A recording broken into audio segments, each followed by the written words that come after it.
Saat melakukan kekerasan seksual, pelaku mengancam korban menggunakan senjata jenis pistol. Korban pun tak berdaya. Bagaimana duduk perkara kasus ini? Simak liputannya berikut ini. Korban ini memesan sebuah taksi online dari Limo Depok menuju ke bandara. Di perjalanan, sopir taksi online ini mengambil senjata sejenis pistol, katanya itu, dan ternyata malah menodongkan dan mau memaksa untuk berhubungan badan.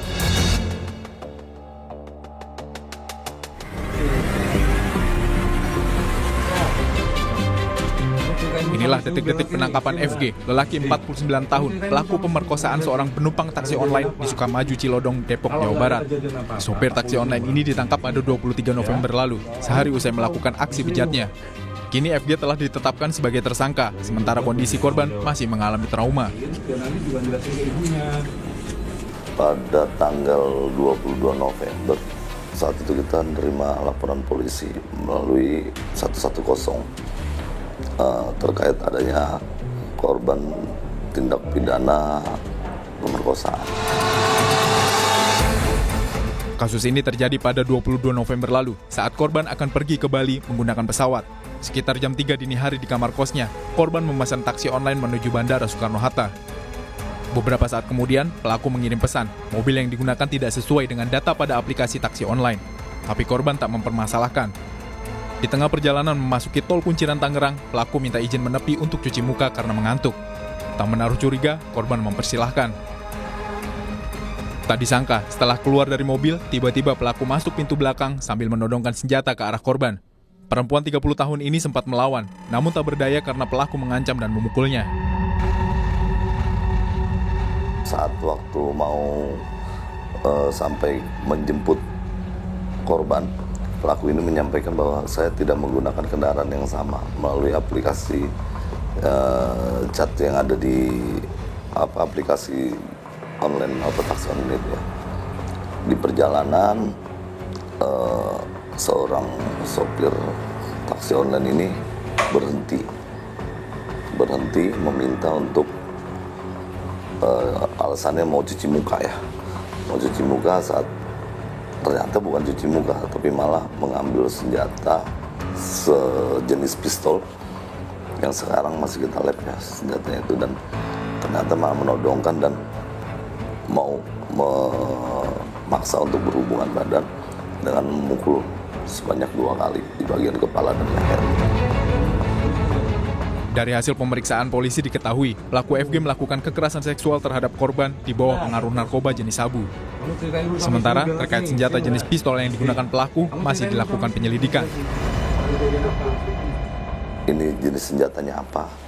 Dan kalau dari kasat mata sih memang itu senjata asli ya, menyerupai senjata api, cuman dengan gas ya, menggunakan gas seperti PVC mungkin. Polisi mengungkap pekerjaan utama FG adalah seorang montir di sebuah bengkel mobil di wilayah Depok, Jawa Barat. Pada tahun 2022 lalu, pelaku pernah mendaftar sebagai mitra sopir salah satu aplikasi taksi online. Saat itu FG masih memiliki mobil, namun kini mobil tersebut telah dijual. Berikutnya, karena butuh tambahan uang, pelaku kembali bekerja sebagai supir taksi online. Menggunakan mobil milik pelanggan bengkel tempatnya bekerja tanpa sepengetahuan pemilik mobil. Pelaku ini bukan yang aktif sekali terkait dengan taksi online ini. Dia aplikasinya pun bergerak mungkin bisa dibilang dalam seminggu, belum tentu sekali, dan bisa hanya Sabtu Minggu sih ya, lebih ini ya. Itu pun kalau dia mau katanya sampai. Akibat perbuatannya, residivis kasus penipuan ini dijerat pasal berlapis tentang pemerkosaan dan penggunaan obat terlarang dengan ancaman hukuman maksimal 12 tahun penjara. Pasal 285 dan 351 terkait dengan pemerkosaan dan penganiayaan. Maksimal hukuman 12 tahun. Kejahatan di taksi online masih berulang. Tak hanya penumpang yang jadi sasaran kejahatan oknum sopir taksi online. Sebaliknya, supir taksi online pun kerap jadi korban pelaku kejahatan yang menyamar sebagai penumpang. Seperti yang terjadi pada 10 November lalu, Ujang Adiwijaya, supir taksi online berusia 57 tahun, menjadi korban perampokan dan pembunuhan 2 penumpangnya. Para pelaku membuang jenazah korban dengan tangan dan kaki terikat di pinggir tol Jagorawi, kilometer 30, lalu membawa kabur mobil korban. Polisi berhasil menangkap 2 pelaku di Ciamis, Jawa Barat pada 12 November. Polisi mengungkap, tersangka RS dan AH telah berencana merampok supir taksi online secara acak. Modusnya, kedua tersangka berpura-pura memesan taksi online dari wilayah Depok. Setelah naik taksi, para pelaku menghilangkan nyawa korban menggunakan tali jemuran yang telah disiapkan. Pelaku dengan 2 orang sudah bisa diamankan. Tersangka yang RS mengajak tersangka AH untuk merampok supir taksi online. Jadi memang sudah ada niatan awal, kemudian dari pendalaman kemungkinan besar karena disana ekonomi. Kini, kedua tersangka RS dan AH dijerat pasal 365 KUHP tentang pencurian dengan kekerasan dan pasal 340 KUHP tentang pembunuhan berencana. Ancaman hukumannya pidana mati atau penjara 20 tahun. Faktanya, kejahatan di dalam taksi online tak hanya menyasar penumpang. Banyak kasus kejahatan yang dilakukan penumpang menyasar pengemudi taksi online. Ketua Forum Konsumen Berdaya Indonesia menyebut, lemahnya sistem keamanan yang disediakan penyedia jasa taksi online menjadi celah terjadinya kejahatan terhadap penumpang maupun supir taksi online. Tapi di sisi lain, kasus kejahatan di taksi online yang menyasar penumpang bisa terjadi karena penumpang kurang waspada. Dalam kasus pemerkosaan yang di Depok tersebut kan sejak awal memang saya kira sudah masalah karena antara mobil dengan drivernya berbeda. Ya, sehingga harusnya penumpang itu menolak ketika mobilnya berbeda, apalagi dia dalam posisi di dini hari, yang artinya itu waktu yang resiko gitu. Jadi saya kira ini pekerjaan rumah bagi aplikator untuk membuat satu sistem perlindungan baik kepada konsumennya maupun kepada drivernya dengan mekanisme digital yang seketat mungkin yang dia miliki. Kekerasan dan tindak kriminal di dalam taksi online memicu kekhawatiran publik.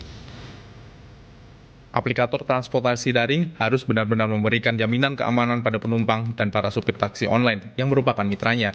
Di antaranya, memasang CCTV pada taksi online dan membuat fitur tombol panik yang mudah digunakan bagi para supir maupun penumpang. Ini harus ada perhatian khusus dari aplikator untuk menyediakan CCTV di dalam mobil masing-masing yang dimiliki oleh driver, bukan hanya mobil jenis tertentu saja.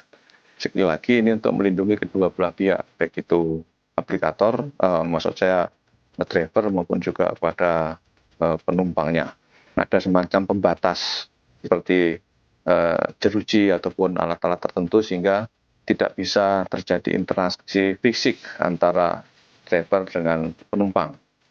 Panic button di dalam aplikator atau software yang dimiliki oleh penumpang ataupun juga oleh driver gitu. Sejalan dengan FKBI, pengamat transportasi turut mendorong adanya regulasi yang mengatur perusahaan penyedia jasa taksi online mewajibkan mitranya memasang CCTV di dalam mobil. Diharap CCTV di setiap armada taksi online terhubung dengan pusat data aplikator. Tujuannya dapat diawasi secara real-time. Nah, terkait dengan hal ini kan mungkin kalau misalkan pengawasan ketika mobil ini sedang beroperasi misalkan. Nah kan kalau operator tertentu itu di kendaraan itu kan ada device atau CCTV yang dipasang. Itu device ini juga terhubung kepada central room atau control room di perusahaan tersebut. Nah seharusnya mungkin nanti ketika diwajibkan di regulasi tersebut adanya CCTV dalam kendaraan yang harus tetap aktif dan terhubung secara real time kepada aplikator, itu bisa untuk mengurangi terjadinya tindak kekerasan kepada penumpang. Keamanan konsumen maupun pengemudi taksi online harus ditingkatkan. Banyak pihak menanti layanan transportasi daring dapat mewujudkan sistem keamanan mumpuni serta mudah digunakan oleh konsumen dan pengemudi. Harus dibuat dulu regulasi ya. Regulasi ini sebagai aturan yang harus ditaati oleh semua pihak. Artinya aplikator, mitra, dalam hal ini operator dan pengemudi, juga penumpang. Nah, di sana dijelaskan apa aja hak kewajibannya masing-masing pihak terkait dengan masalah layanan, masalah keamanan, ya kan, masalah hak kewajiban terkait dengan kesejahteraan. Bagi masyarakat, ada beberapa tips yang dapat Anda praktikkan untuk mencegah kejahatan di dalam taksi online. Hal paling penting adalah pastikan identitas supir dan kendaraan sesuai dengan data pada aplikasi.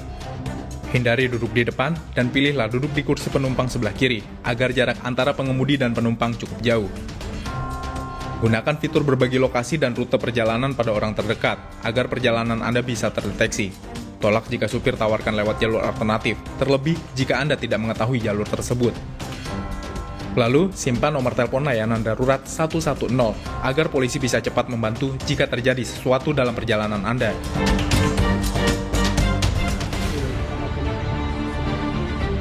Peran penyedia jasa taksi online mutlak diperlukan guna mencegah kekerasan di taksi online. Sistem keamanan dan pengawasan harus ditingkatkan demi memastikan perjalanan menggunakan taksi online lebih aman dan nyaman.